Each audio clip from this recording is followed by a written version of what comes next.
Mornings often start early for Captain Carole Hopson, dutifully studying the skies and going over her flight plan.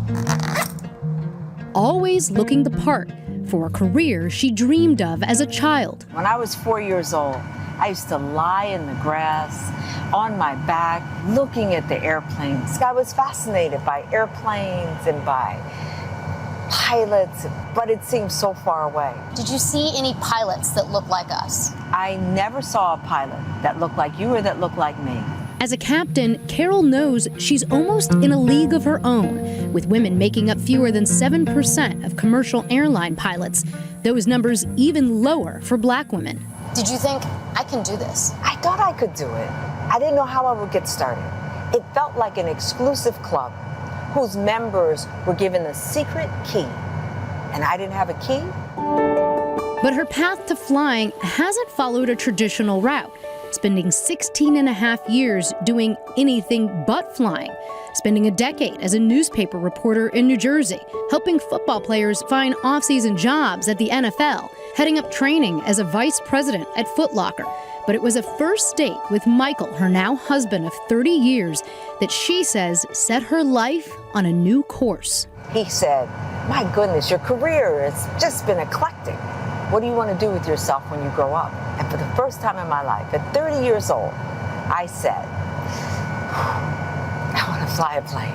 Michael was listening, and on their second date, under my placemat was an envelope, and I opened it, and inside were 10 gift certificates to go fly a plane. At 36, Carole started flight school, but then tonight, America is at war with terrorists. Her dream put on hold, so she took some time raising 2 sons while working as a flight instructor for years.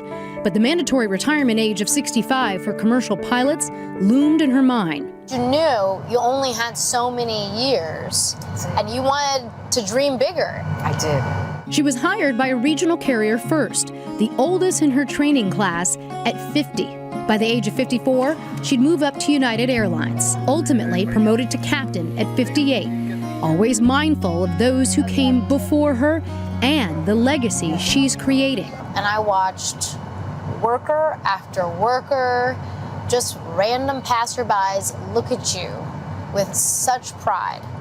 What does that do for you? In the beginning, it was a lot because I was learning my craft. What I realized was that it wasn't just like somebody else, that some of what people stare at is that wish. I always speak, and I try to always engage. I'm ready with a word of advice. It's an honor. The pool of women in your position in aviation is like itty-bitty. It's itty-bitty, and I want to make it bigger. There's a talent pool that's just longing to be tapped. So Carole started the Jet Black Foundation with a goal to send 100 African American women to flight school by the year 2035.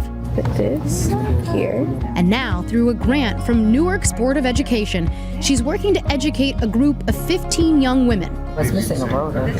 Yeah, I'm trying to build that up. Here, they're learning to build drones. Get the motherboard ready, and then you add. And seeing firsthand the fun of flying. Showing them a path to the future. I feel like I can achieve my great dream of being a pilot, or even better, of being an astronaut. Carole leading by example. I feel like I can be in her shoes when I get older. Showing her path may not have taken a straight line, but she's reached her final destination. It's the best office view ever.